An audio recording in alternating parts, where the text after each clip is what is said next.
Breaking news Bangladesh లో పెను విషాదం నెలకొంది.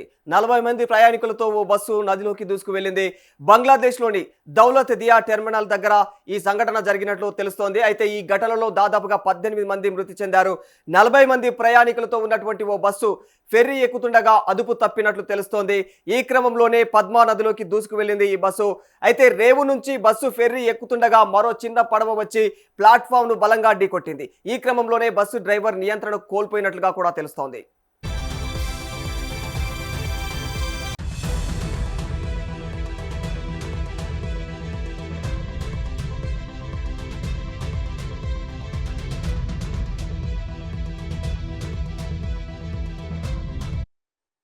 మరి దీంతో బస్సు వెళ్లి నేరుగా నదిలో పడిపోయినట్టు తెలుస్తుంది. అయితే బస్సు నదిలో పడిపోతున్న క్రమంలో కొంతమంది తెలివిగా కిటికీల నుంచి బయటపడ్డారు. సుమారు 11 మంది ఈదుకుంటూ బయటపడినట్లయితే తెలుస్తోంది. మరి బస్సులో ప్రయాణించినటువంటి చాలా మంది కూడా గల్లంతైనట్లయితే చెబుతున్నారు స్థానికులంతా కూడా. మరి ఈ ఘటనకు సంబంధించి అంటే ఇక్కడ జరిగిన వెంటనే పోలీసులు అయితే అక్కడికి రంగంలోకి దిగి ఇక నేరుగా ఆ రెస్క్యూ టీం కూడా వాళ్ళందరికీ కూడా హెల్ప్ చేసే ప్రయత్నాలు ముమ్మరం చేసింది.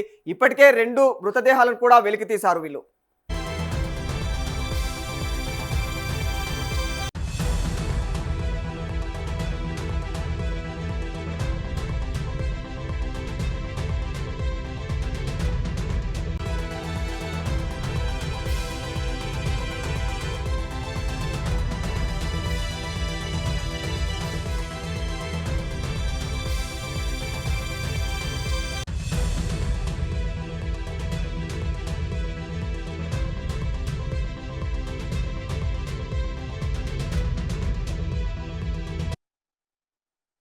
బ్రేకింగ్ న్యూస్ బంగ్లాదేశ్ లో పెను విషాదం నెలకొంది.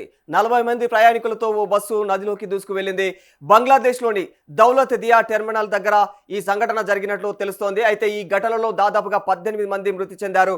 40 మంది ప్రయాణికులతో ఉన్నటువంటి ఓ బస్సు ఫెర్రీ ఎక్కుతుండగా అదుపు తప్పినట్లు తెలుస్తోంది. ఈ క్రమంలోనే పద్మా నదిలోకి దూసుకు వెళ్లింది ఈ బస్సు. అయితే రేవు నుంచి బస్సు ఫెర్రీ ఎక్కుతుండగా మరో చిన్న పడవ వచ్చి ప్లాట్ఫామ్ ను బలంగా ఢీకొట్టింది. ఈ క్రమంలోనే బస్సు డ్రైవర్ నియంత్రణ కోల్పోయినట్లుగా కూడా తెలుస్తోంది.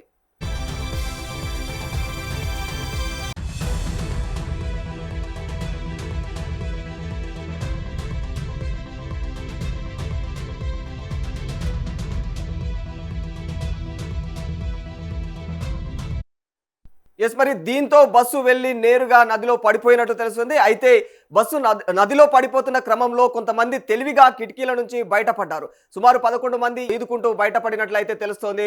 మరి బస్సులో ప్రయాణించినటువంటి చాలా మంది కూడా గల్లంతైనట్లయితే చెబుతున్నారు స్థానికులంతా కూడా. మరి ఈ ఘటనకు సంబంధించి అంటే ఇక్కడ జరిగిన వెంటనే పోలీసులు అయితే అక్కడికి రంగంలోకి దిగి ఇక నేరుగా ఆ రెస్క్యూ టీం కూడా వాళ్ళందరికీ కూడా హెల్ప్ చేసే ప్రయత్నాలు ముమ్మరం చేసింది.